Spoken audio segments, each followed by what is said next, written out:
जो सारे सयाह मुख्तलिफ़ शहरों से यहाँ पर आते हैं, वो लोग हमने जब चूँकि आइस ब्रेकिंग की हुई है तो उनके लिए ये जगह भी मतलब अच्छी है, तो वो लोग यहाँ पर आ सकते हैं और एंजॉय कर सकते हैं।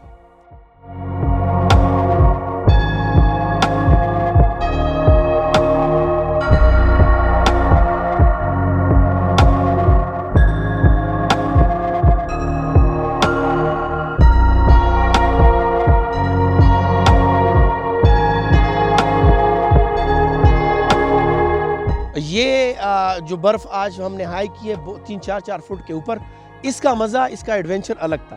तो मैं लोगों से मैं उनको मैसेज देता हूँ कि यहाँ पे अमन है, यहाँ पे खूबसूरतियाँ हैं, यहाँ पे मेहमान नवाजी हैं।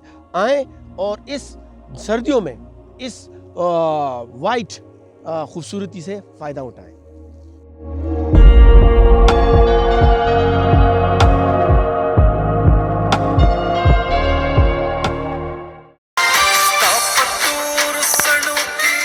Tapaturu sanuki bigachi dalili